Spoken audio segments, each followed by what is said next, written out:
ഞാൻ തരാം. ജീവനിൽ കൊതിയുണ്ടെങ്കിൽ കാലചക്രം എവിടെയാണെന്ന് പറ. ഞാൻ പറയില്ല, ഞാനൊന്നും പറയില്ല.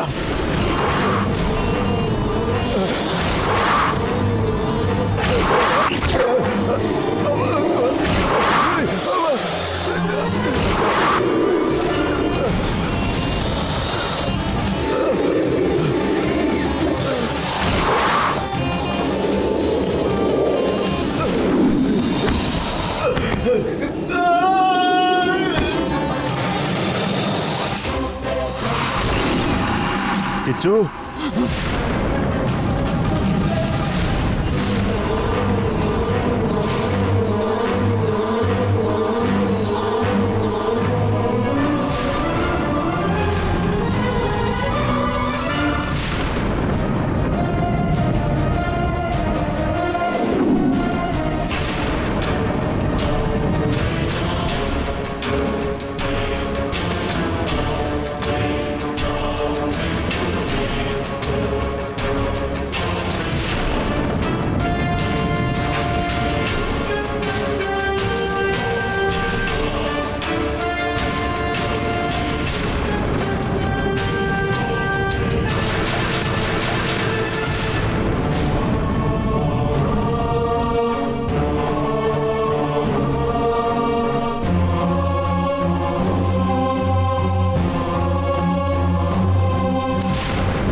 കിച്ചു,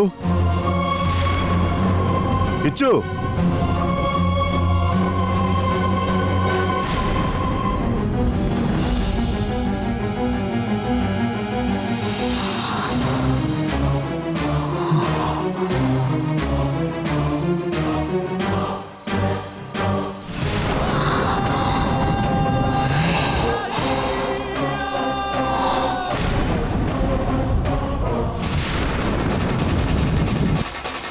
നന്ദിനി, എന്നെ പുറത്തേക്ക് കൊണ്ടുവാ.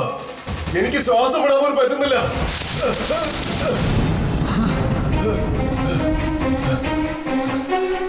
ഇനി രക്ഷയില്ല. ഉച്ചത്തിൽ നിലവിളിക്ക്. നിന്റെ നിലവിളി ഇവിടെ ആരും കേൾക്കാൻ പോകുന്നില്ല. ശ്വാസം മുട്ടുന്നു നന്ദിനി, എനിക്കിവിടെ കിടക്കാൻ പറ്റില്ല. ഞാൻ നിങ്ങളോട് അപേക്ഷിക്കാം, എന്നെ പുറത്തു കൊണ്ടുപോവാ. ഒരല്പസമയം പുറ്റിനുള്ളിൽ കഴിയുമ്പോൾ നിനക്ക് ശ്വാസം മുട്ടുന്നുണ്ടല്ലേ? 20 വർഷമാണ് എന്നെ ഇതിനകത്ത് ബന്ധിച്ചു വെച്ചിരുന്നത്. ആ സ്വാമിയുടെ മാന്ത്രിക ശക്തി കൊണ്ട്. ഞാൻ ചെയ്തൊക്കെ തെറ്റ് തന്നെയാ. എന്നെ പുറത്തേക്ക് കൊണ്ടുവന്നു.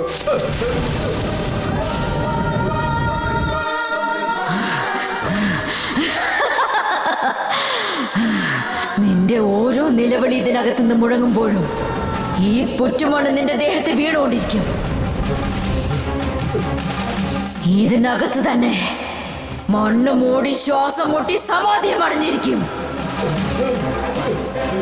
കാലചക്രം എവിടെയാണെന്ന് നീ എന്നോട് പറയാത്തിടത്തോളം പുറ്റിനകത്ത് നീ കിടന്ന് നരകിക്കും.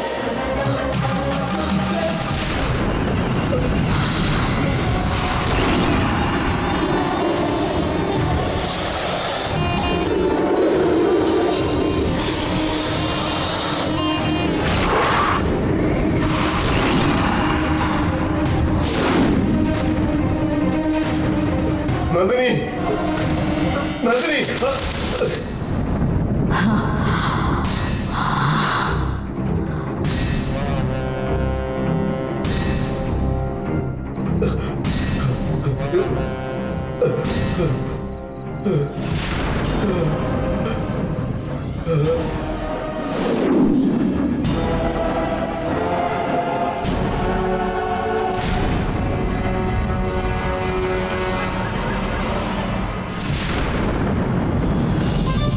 ഞാനല്ലല്ലോ ഒടുക്കത്ത് ഗ്ലാമറാ. വെറുതെയാണോ മലേഷ്യക്കാരി എന്റെ വലയെ വീണത്? എന്നെ കൊണ്ട് വയ്യ.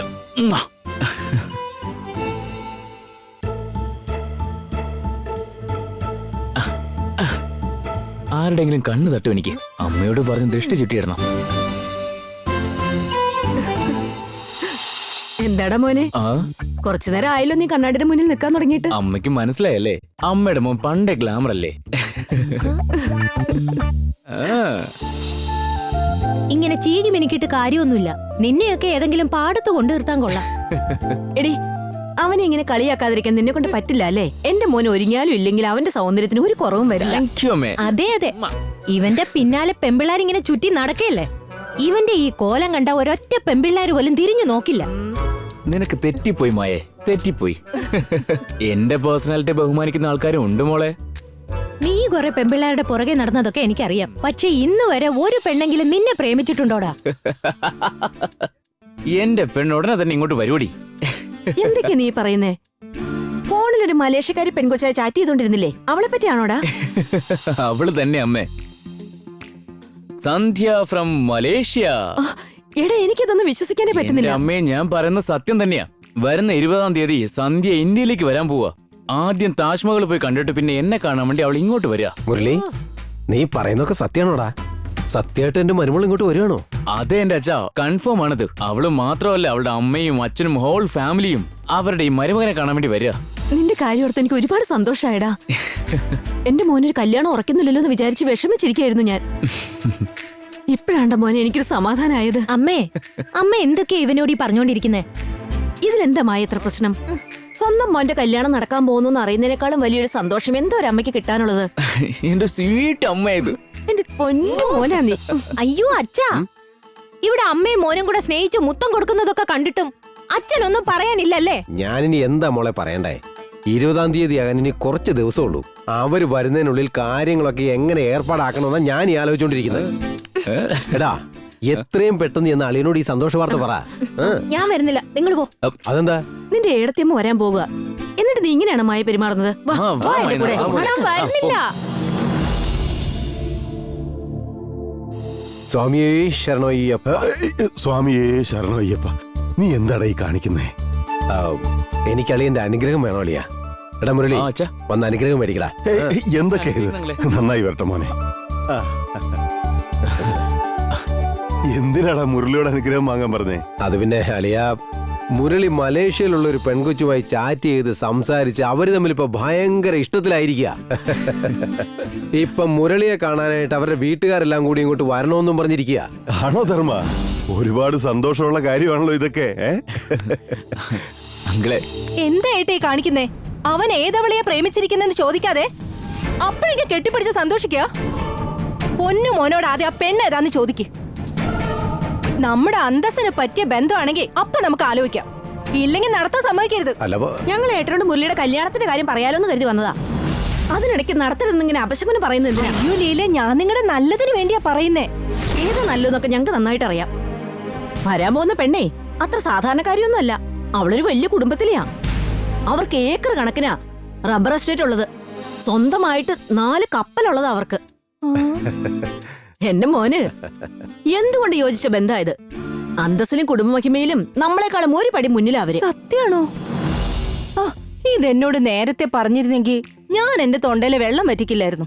4 കപ്പലുണ്ടത്ര. അളിയ, എന്റെ കുടുംബമൊന്നോ അളിയന്റെ കുടുംബമൊന്നോ ഇതുവരെ ഞാൻ വേർതിരിച്ച് കണ്ടിട്ടില്ല. എന്റെ മോന്റെ ജീവിതത്തിൽ ഒരു നല്ല കാര്യം നടക്കാൻ പോവാ. എനിക്കും എന്റെ കുടുംബത്തിനും ഇന്നേ വരെ എല്ലാ സൗഭാഗ്യങ്ങളും കിട്ടിയിരിക്കുന്നത് ഇവിടെ താമസിച്ചപ്പോഴാ. പെണ്ണിന്റെ വീട്ടുകാരോട് ഈ കൊട്ടാരത്തിലേക്ക് വരാൻ പറഞ്ഞാലോ എന്ന് ആലോചിക്കുന്നു.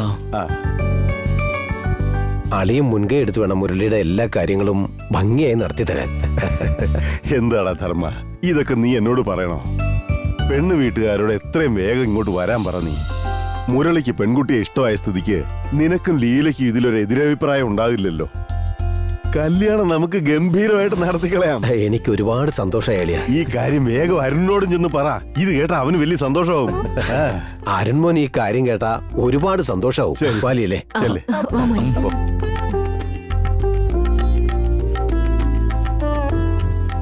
ഇയാളുടെ മോന്റെ കല്യാണം നടക്കുന്നതിന് മുൻപേ എന്റെ മോളെ കെട്ടിക്കാന്ന് വിചാരിച്ചിട്ട് ഒന്നും നടക്കുന്ന ലക്ഷണമില്ലല്ലോ.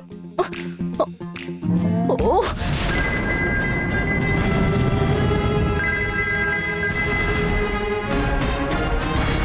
ഹലോ നമസ്കാരം. ആ, ഞാൻ മൂർത്തിയാ, കൃഷ്ണകുമാർ സാറിന്റെ മാനേജർ. എന്താ മൂർത്തി വിശേഷിച്ച്? കിച്ചു സാറിന് തിരിച്ച് യുഎസിലേക്ക് വരാൻ ടിക്കറ്റ് ബുക്ക് ചെയ്തിരുന്നേ. ആ, പക്ഷേ ഫ്ലൈറ്റിലെ ബോർഡിംഗ് ലിസ്റ്റില് സാറിന്റെ പേര് കാണുന്നില്ല. എന്താ? കിച്ചുന്റെ പേരില്ലെന്നോ? ഞാൻ ശരിക്കും നോക്കിയോ? ഞാൻ നോക്കിയതല്ല. കിച്ചു ഇവിടുന്ന് ഇറങ്ങിയല്ലോടോ. അവൻ അങ്ങോട്ട് എത്തിക്കാണെന്നാ ഞാൻ വിചാരിച്ചേ. എന്നിട്ട് താൻ ഇങ്ങനെ പറഞ്ഞ?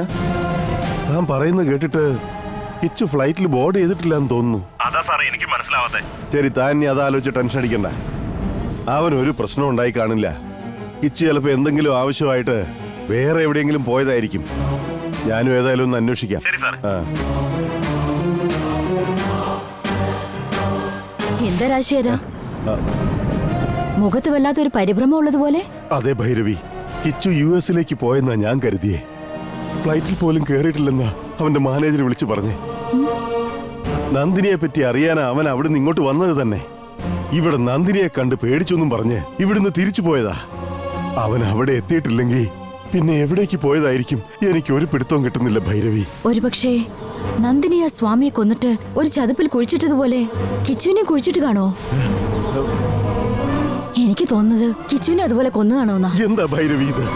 എനിക്ക് ധൈര്യം തരേണ്ട നീ ഇങ്ങനെ പേടിപ്പിക്കാൻ തുടങ്ങിയ ഞാൻ പിന്നെ എന്താ ചെയ്യേണ്ടത്? സ്വാമിയെ അവൾ കൊന്നതിന് ശേഷം എനിക്കൊരാശ്വാസമായിരുന്നത് കിച്ചു മാത്രമാ. അവൻ എന്തെങ്കിലും സംഭവിച്ചു കഴിഞ്ഞാൽ ഞാൻ ഒറ്റയ്ക്ക് പിന്നെ എന്ത് ചെയ്യാനാ ഭൈരവി? വെറുതെ എന്തിനിങ്ങനെ പേടിക്കുന്നേ? ഞാൻ ഒരിക്കലും നിങ്ങളെ തനിച്ചു വിടാൻ പോകുന്നില്ല. ഞാൻ ഇവിടെ ഉള്ളിടത്തോളം എന്റെ കൺവെട്ടത്ത് തന്നെ നിങ്ങൾ ഉണ്ടാകും. നീ ഈ വീട്ടിലുള്ളപ്പോ എന്താന്നറിയില്ല, വല്ലാത്ത ധൈര്യം തോന്നുന്നുണ്ട് എനിക്ക്.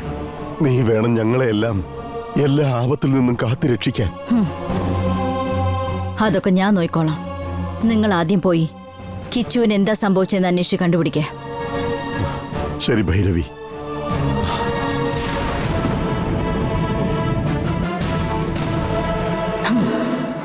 രാജശേഖര, കിച്ചുവിനെ നീ എവിടെ അന്വേഷിച്ചാലും കണ്ടുപിടിക്കാനാകില്ല.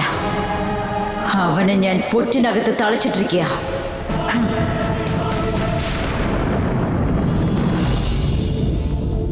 അരുൺ, കോഫി. ആന്റി, അത്യാവശ്യമായിട്ട് അച്ഛൻ്റെ ഇത് ഫയലിൽ ഒരു സൈൻ വാങ്ങണം. ഞാൻ പോയിട്ട് വരാം. ആ ശരി മോനെ, പോയിട്ട് വാ. മഞ്ജു, ആ അല്ല എന്താ ദേവി?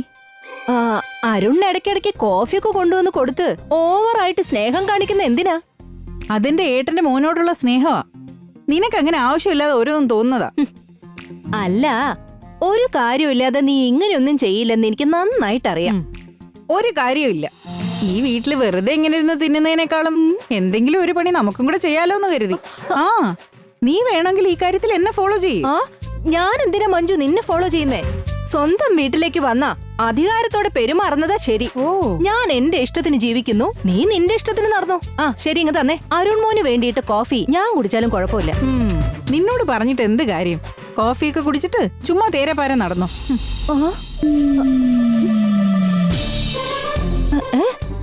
ഇവക്ക് ഇത്ര നല്ല കോഫി ഉണ്ടാക്കാൻ അറിയോ?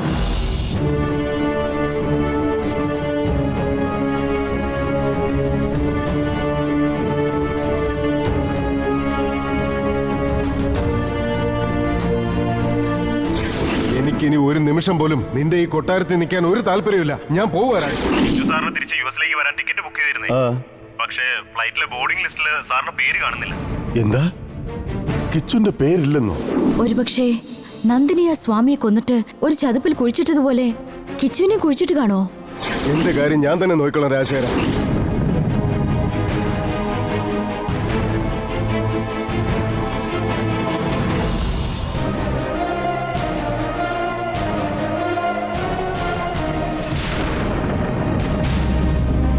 അച്ഛാ,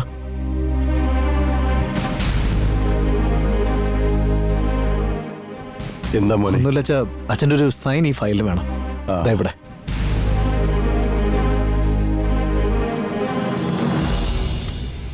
ഇതാ അച്ഛാ.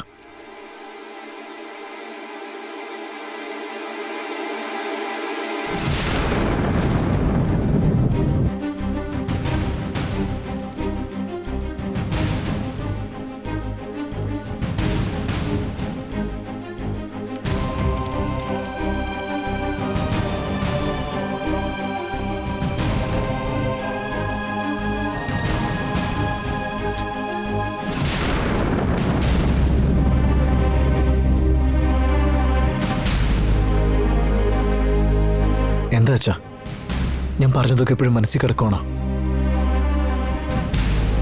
നിന്റെ വാക്കുകളൊന്നും എന്നെ വേദനിപ്പിക്കില്ല മോനെ. പിന്നെന്താ അച്ഛനൊരു വല്ലായിക പോലെ? അച്ഛൻ്റെ കൈ ഇങ്ങനെ വിറച്ച് ഞാൻ കണ്ടിട്ടേ ഇല്ല. ഇത്രയൊക്കെ ടെൻഷൻ അടിക്കാൻ മാത്രം എന്താ അച്ഛൻ ഉണ്ടായത്? എന്തു പറ്റി അച്ഛാ? കിച്ചു US പോവാന്നും പറഞ്ഞ് ഇവിടുന്ന് ഇറങ്ങിയതാ. കുറച്ചു മുമ്പ് അവന്റെ മാനേജർ എന്നെ വിളിച്ചിരുന്നു. കിച്ചു ഫ്ലൈറ്റ് കയറിയിട്ടില്ലെന്നാ പറയുന്നേ. അല്ലെങ്കിലേ കുറച്ചു കാലമായിട്ട് മനസ്സമാധാനമില്ല. ഇപ്പൊ അതിന്റെ കൂടെ കിച്ചുവിന്റെ ഈ പ്രശ്നം. അവൻ എങ്ങോട്ട് പോയെന്ന് ആലോചിച്ചിട്ട് ഒരു സമാധാനവും ഇല്ല. ഇതിനാണോ അച്ഛൻ ഇങ്ങനെ ടെൻഷൻ അടിച്ചേ? കിച്ചു അങ്കിൾ വലിയൊരു ബിസിനസ്മാൻ അല്ലേ? ചിലപ്പോൾ അദ്ദേഹത്തിന്റെ ബിസിനസിന്റെ ആവശ്യമായിട്ട് വേറെ എങ്ങോട്ടെങ്കിലും പെട്ടെന്ന് പോവേണ്ടി വന്നതായിരിക്കാം. കിച്ചു അങ്കിൾ ചിലപ്പോൾ US ട്രിപ്പ് ക്യാൻസൽ ചെയ്തിട്ടുണ്ടാവും. അങ്കിൾ എത്രയും പെട്ടെന്ന് തന്നെ അച്ഛനെ ഇങ്ങോട്ടേക്ക് വിളിക്കും. അച്ഛൻ ടെൻഷൻ അടിക്കണ്ട, ഞാൻ പോയിട്ട് വരാം.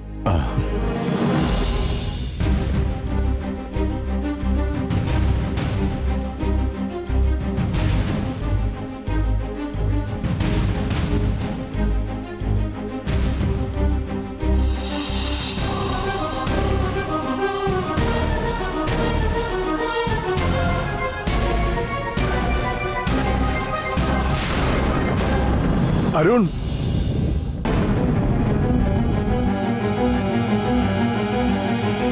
എന്തു ചേച്ചാ?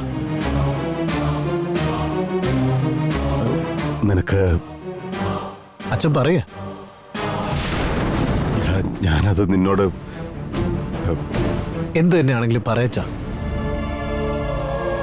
ഈ അടുത്ത കാലത്ത് നിനക്ക് എന്തെങ്കിലും അപകടം ഉണ്ടായോ? അച്ഛൻ എന്താ ഉദ്ദേശിക്കുന്നത്? അല്ല, നിനക്ക് ആരെങ്കിലും കാരണം വല്ല അപകടം ഉണ്ടായെന്നോ ഞാൻ ചോദിച്ചേ. ഇല്ലച്ചാ. ശരി, നീ പൊയ്ക്കോ.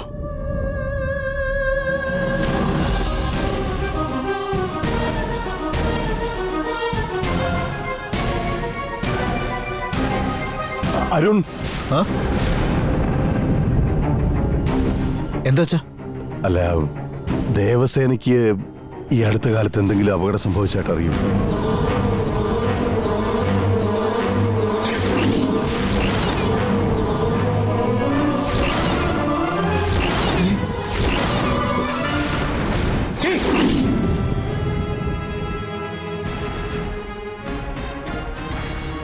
പറമോനെ, ദേവസേനയ്ക്ക് എന്തെങ്കിലും അപകടം ഉണ്ടായിരുന്നോ? അതെ അച്ഛാ. ഇന്നലെ സ്കൂളിന്റെ മുന്നിൽ വെച്ച് ദേവസേന ആരോ കൊല്ലാൻ ശ്രമിച്ചു. എന്താ മോനെ പറയുന്നേ? ആരാ അത്? ആണോ അതോ പെണ്ണോ? ഒരു പെണ്ണാണ് അച്ഛാ. പെണ്ണാണെന്നോ?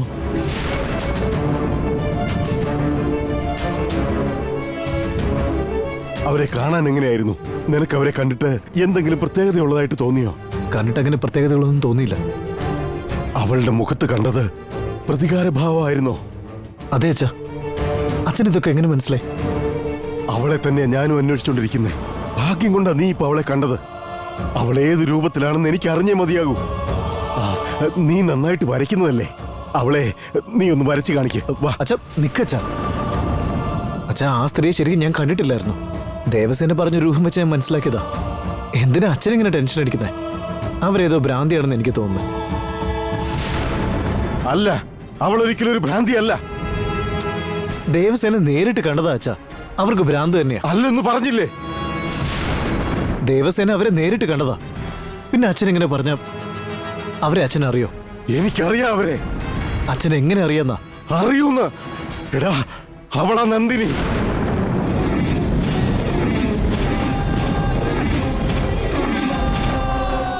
ഗംഗ ജയിലിൽ പോകാനുള്ള കാരണക്കാരി അവളാണ്, ആ നന്ദിനി.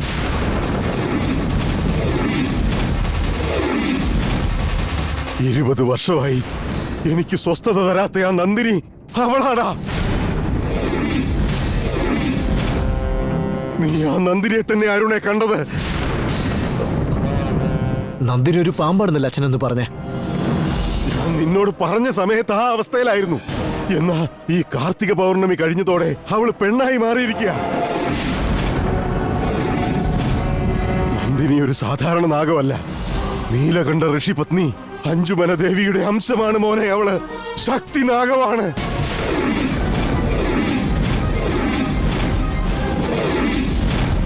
ശക്തിനാഗത്തിനൊരു കാലയളവ് കഴിഞ്ഞാൽ പരിണാമം സംഭവിക്കുന്നതാണ്. അതുകൊണ്ടാണ് നന്ദിനി ഇപ്പോ സ്ത്രീരൂപം സ്വീകരിച്ചിരിക്കുന്നത്. സ്ത്രീരൂപത്തിലായി കഴിഞ്ഞ നന്ദിനിക്ക് എന്തും ചെയ്യാനുള്ള ശക്തി ഇപ്പോഴുണ്ടാകും. അവൾ നമുക്ക് വലിയ ആപത്തുണ്ടാക്കും മോനെ. ഈ പ്രശ്നങ്ങളുടെ എല്ലാം കാരണം എന്താണെന്ന് ഞാൻ ചോദിച്ചപ്പോ അന്ന് ഇങ്ങനെയൊന്നും അല്ലായിരുന്നല്ലോ അച്ഛൻ എന്നോട് പറഞ്ഞത്. ഏതോ പാമ്പ് കാറിനടിപ്പെട്ട് ചത്തുപോയതുകൊണ്ടാ ഇങ്ങനെയൊക്കെ സംഭവിക്കുന്നു എന്നല്ല അന്ന് പറഞ്ഞത്. ഇപ്പൊ എന്താ ഒരു ബന്ധവുമില്ലാതെ പാമ്പ് പെണ്ണായി മാറി എന്നൊക്കെ പറഞ്ഞ് മനുഷ്യനെ പേടിപ്പിക്കുന്നത്? എടാ, ഞാൻ ഈ പറഞ്ഞതൊക്കെ സത്യം തന്നെയാ.